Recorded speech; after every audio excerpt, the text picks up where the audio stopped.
छत्तीसगढ़ की राजधानी रायपुर में प्रस्तावित नए विधायक आवास प्रोजेक्ट नकटी को लेकर सत्ता पक्ष और विपक्ष के बीच जुबानी जंग तेज हो गई है।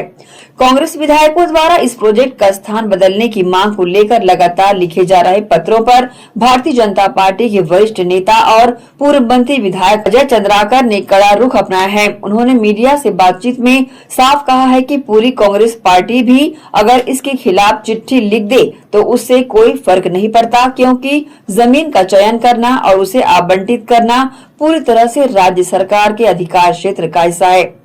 विधायक अजय चंद्राकर ने कांग्रेस विधायकों की मंशा पर सवाल उठाते हुए कहा कि विपक्ष इस पूरे मामले में केवल राजनीतिक रोटियां सेकने का काम कर रहा है। कांग्रेस की पुरानी कार्यप्रणाली पर तंज कसते हुए वरिष्ठ भाजपा नेता ने कहा कि विपक्षी दल के पास जनता के बीच जाने के लिए अब कोई वास्तविक मुद्दा नहीं बचा है। उन्होंने आरोप लगाया कि अपने शासनकाल के दौरान कांग्रेस ने जल स्रोतों को नुकसान पहुंचाकर तालाबों के भीतर तक पट्टे बांटने का काम किया था और आज वही पार्टी व्यवस्थित विकास का विरोध कर रही है। नाम से कितनी जमीन है और कब्जा कितना था, कितनी लगानी जमीन, कितने पट्टे के थे, सार्वजनिक कीजिए ना रिकॉर्ड को। कौन ने मना किया? मुझे पूछने के बजाय आप उसको इधर देख रहे हो, उस मामले को गाली गलौज मीडियम आ रही है, गंदी भाषा मीडियम आ रही है, तो आप इसको भी सार्वजनिक कीजिए। कब्जा कितने में है और पट्टा कितने में है, अधिकारिता कितने में है उसको। तो 30 विधायक लिख देना, उससे क्या होगा? 2003 में योजना हमने बनाई थी उसकी। देखिए, हमेशा एक दूसरी चीज आप पूछते हैं, नकटी को प्रस्तावित किसने किया था, कब किया था?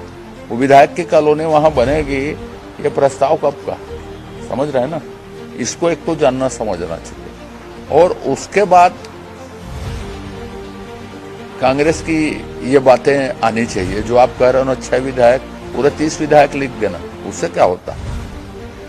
विधायकों को जमीन मिले, 2003 में योजना हमने बनाई थी उसकी, नहीं लेना हो मत लें, सक्षम होंगे वो 6 लोग।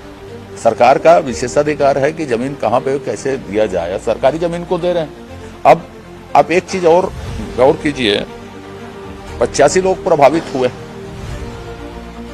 वो व्यवस्थापन से असहमत है, तो उस पर चर्चा जरूर करनी चाहिए।